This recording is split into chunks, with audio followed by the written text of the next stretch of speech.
Invitado del día de hoy, el señor Gonzalo Báñez Villar, que es editor de Internacionales de TN. Buen día, Gonzalo. Grande, Gonzalo. Un aplauso para recibirte. Amigos. ¿Cómo andan? Un placer. Muy bien. Un placer acompañarlos. Gracias por estar con nosotros. Yo quería preguntarte, queríamos conversar con vos acerca de cómo sigue el tema del Papa Francisco en cuanto al funeral, cómo se desarrolla, dónde, cuántos días, todo lo que nos puedas contar de lo que viene a partir de hoy. Sí, obvio, porque aparte hoy se terminó de confirmar cómo va a ser el paso a paso del último adiós, ¿no? del Papa Francisco. A ver, ahora el Papa Francisco está en la capilla de Santa Marta. Él vivía en el departamento de Santa Marta, un departamento chiquito, ¿no? Esos palacios apostólicos donde históricamente durmieron los papas, sino él pidió dormir en un departamento chiquito en Santa Marta junto con una capilla, su capilla privada donde reza. Hoy está ahí.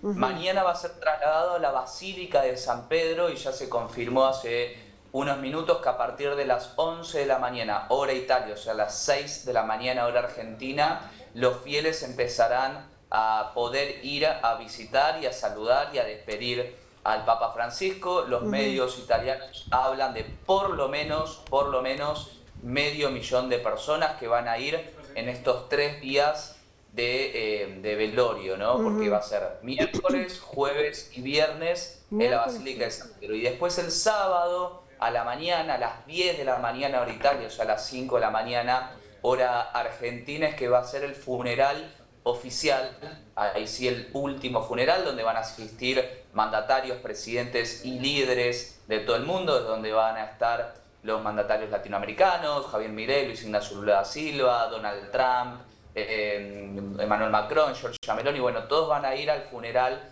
del sábado por la mañana y después de ese funeral va a ser trasladado a la Basílica de Santa María de la Mayor, que es donde él mismo pidió, ¿no? En ese testamento que dejó por escrito, que pidió ser lo más sencillo, lo más simple posible. Bueno, va a ser trasladado y enterrado en esa basílica que está fuera del perímetro del Vaticano. Va a ser el primer papa después de más de un siglo que es enterrado y sus restos descansarán fuera del Vaticano. Todo un gesto, lógicamente, del Papa Francisco.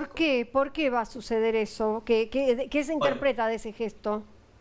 Esa basílica era muy importante porque ahí fue donde se produjeron los primeros rezos de los primeros jesuitas en territorio vaticano y es por eso que el Papa Francisco era un jesuita. Entonces las primeras congregaciones jesuitas tomaban esa basílica como la basílica de referencia y ahí inclusive fue también el Papa Francisco cuando fue nombrado Papa en el 2013, la primera vez que fue a rezar justamente fue a esa basílica. Por eso era tan fuerte, ¿no? En lo simbólico, en lo sentimental y en lo histórico para él. Y además cuenta con un datito que, a ver, no está escrito en el testamento, ni nadie lo confirma oficialmente, pero tal vez a los argentinos nos quede ahí dando vuelta, que es la basílica que está más cerca de la embajada argentina en la Santa Sede. Está a tan solo 150 metros. A ver, la embajada argentina es territorio nacional, es territorio soberano. Entonces están quienes dicen, bueno, ¿por qué no pensar tal vez que Francisco quería descansar justamente cerca, no dentro de su territorio, el territorio argentino, pero por lo menos cerca. Del territorio nacional? Así que ahí es donde... Gonzalo, se habla mucho de que justamente el Papa Francisco se diferenciaba a lo mejor en su manera de expresar, a veces de sentir, por el hecho de ser jesuita. Contame rápidamente qué es ser jesuita, o sea, qué características tiene el jesuita o los jesuitas diferentes a, no sé, otras corrientes del catolicismo.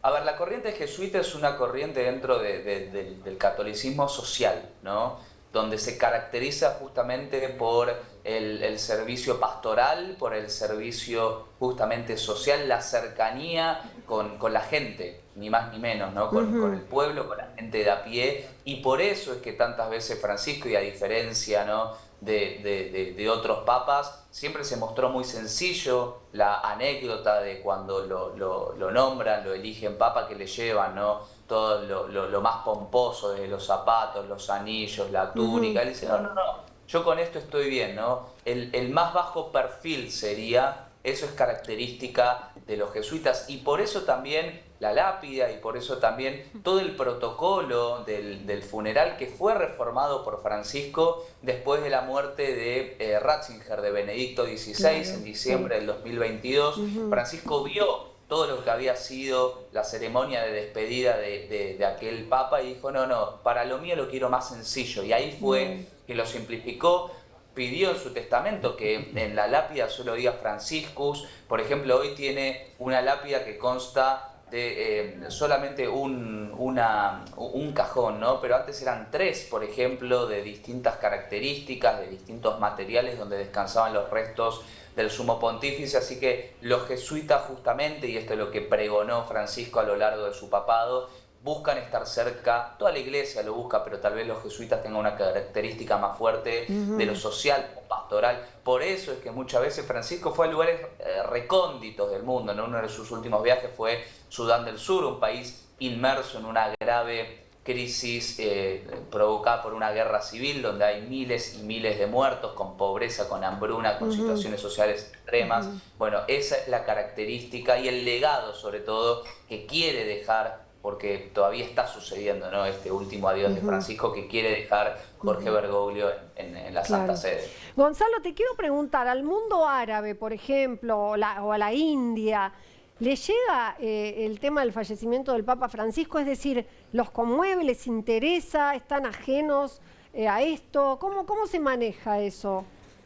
No, a ver, en el día de ayer tuvo un impacto global. Los líderes de todo el mundo, de alguna manera u otra, hicieron algún comentario, alguna publicación, alguna referencia a la muerte del Papa. Una característica también de Francisco que fue justamente el diálogo interreligioso. Ahora se está dando en la Catedral Metropolitana de Buenos Aires justamente una misa interreligiosa. Francisco fue un innovador en reunirse con los altos líderes del mundo musulmán. También estuvo lógicamente en Tierra Santa, en Jerusalén, donde también se acercó mucho a la comunidad y al judaísmo. Siempre pregonó tender puentes, ¿no? Entre las distintas religiones, y por eso es que también trascendió las fronteras. Lógicamente, Occidente, Europa principalmente, es donde se aglomera, ¿no? Se une la mayor cantidad de fieles católicos. Y luego América. Históricamente había más en Europa, después demográficamente el continente americano empezó a tener también muchísimos católicos. Por eso es que en Occidente tal vez tiene una penetración más fuerte. Inclusive, por ejemplo, se hablaba que Putin no va a ir a la ceremonia del funeral. Bueno, no va, Putin no va.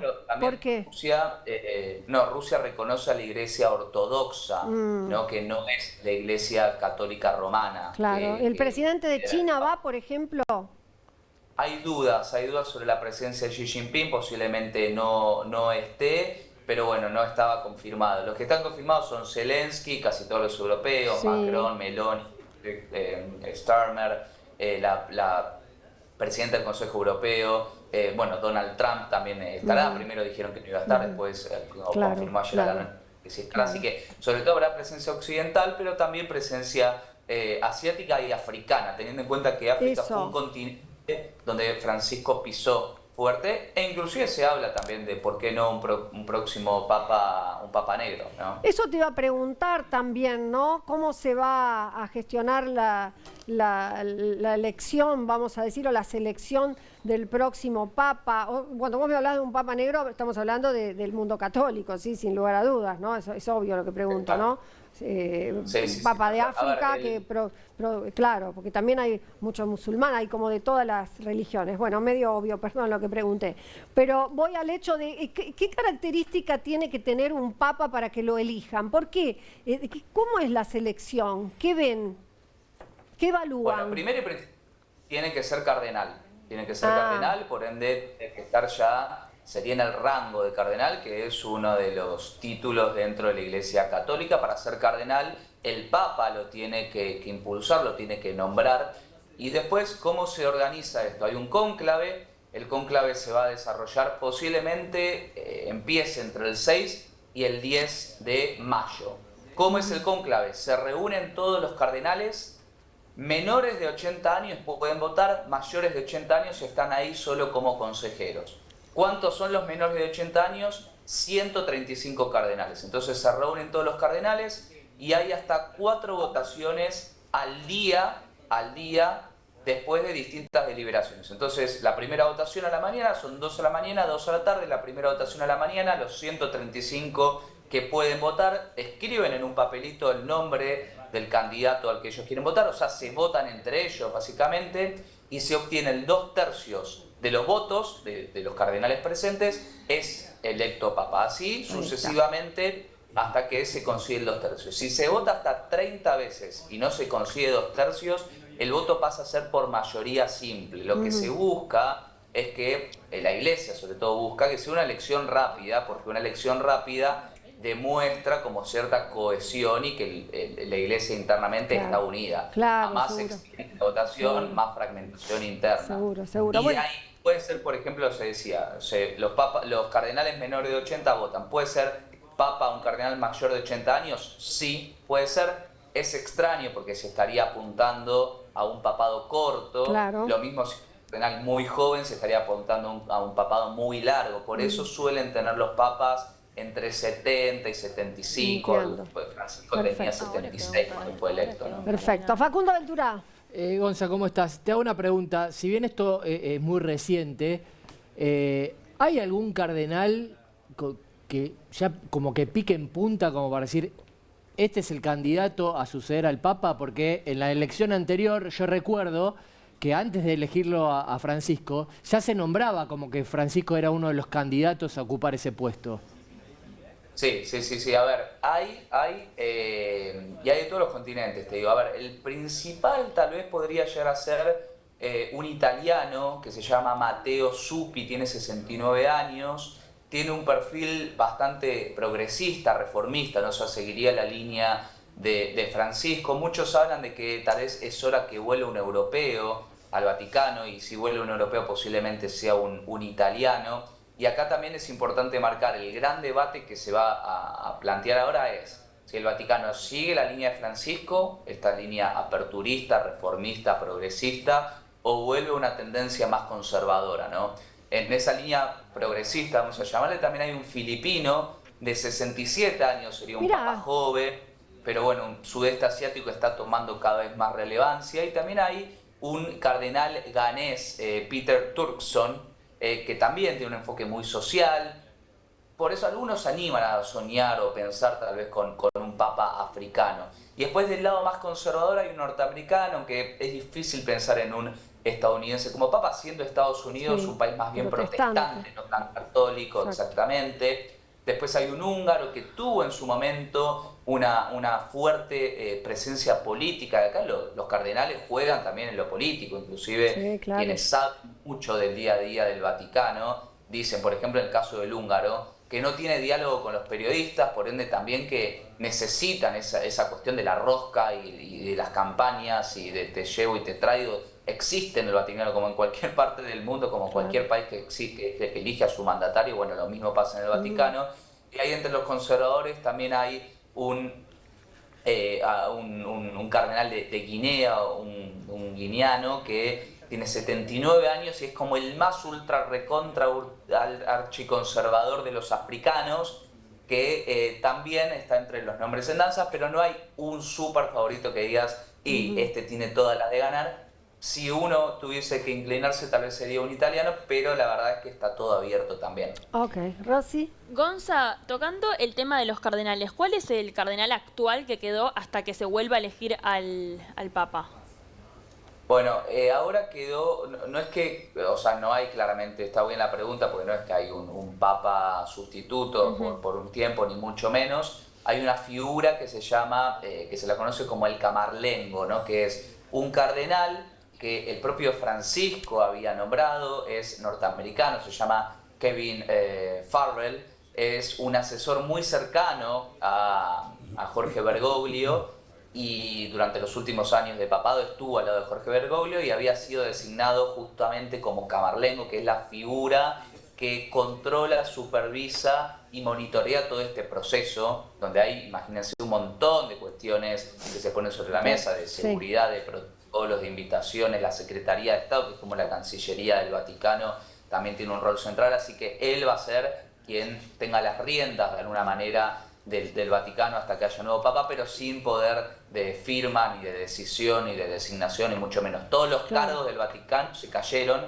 y ahora hay que esperar al nuevo papa para que vuelva a armar la estructura vaticana. A funcionar. Lucas. Gonza, bueno, es un placer escucharte. Soy Lucas Bertero, compañero de la radio, uno de los que más sabe de todos estos temas internacionales. Te pregunto, el mundo va a despedir al Papa, ¿no?, en esta ceremonia multitudinaria, pero hay un momento para la familia, un momento íntimo, el momento de su hermana, de sus sobrinos, de los amigos más allegados, fuera de todo este protocolo que obviamente tiene que ser para el mundo entero. Pero digo, ¿se contempla eso también, la intimidad de un velorio para la gente que lo amó desde que familia? Claro, ¿no? qué interesante.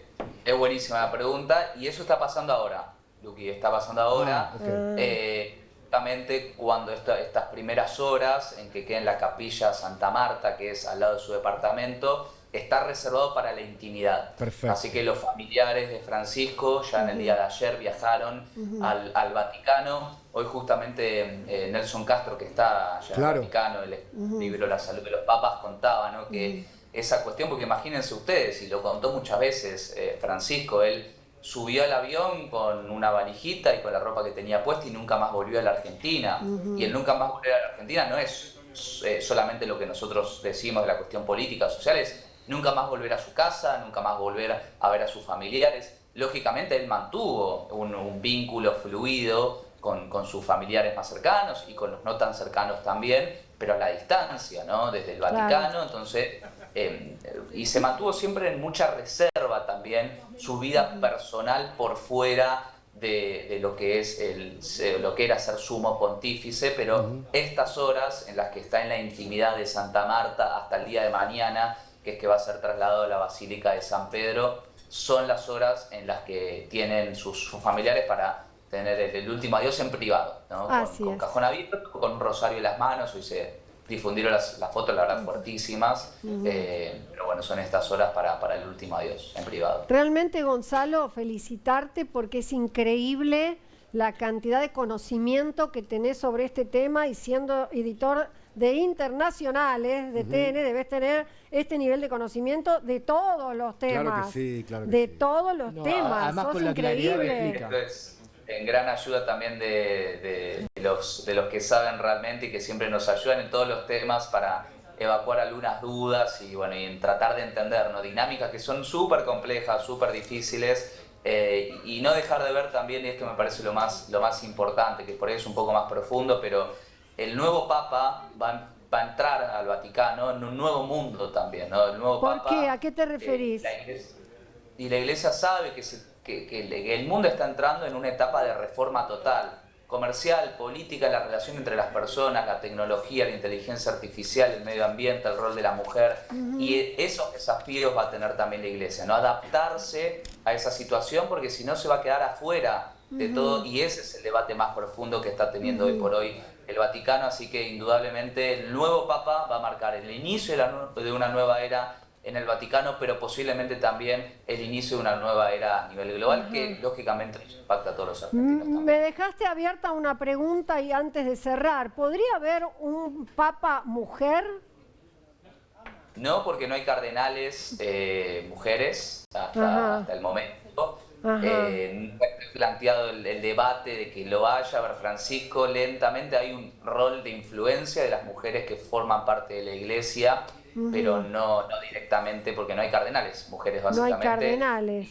O sea que tal vez eso cambia todavía también. No está puesto, ¿no?, sobre la mesa, sobre todo al nivel de cardenales. Francisco tuvo una apertura hacia las mujeres, pero muy gradual, ¿no? Es un proceso, la Iglesia es una institución muy cerrada. Sería interesante Hay también, que reformar la verdad que sí. todo el clero, ¿no? Así que bueno, señoras, señores, muchísimas gracias, Gonzalo Báñez Villar, editor de Súper Internacionales interesante, Gonza, como de siempre. TN, sos tremendo. Y por supuesto, si vos lo permitís, te estaremos consultando más cosas sobre esto y otras cosas más. Así es, cuando quieran, a disposición total, un placer charlar un ratito. Muchísimas gracias, Gonzalo. Hasta la próxima. Hasta la próxima. Gracias.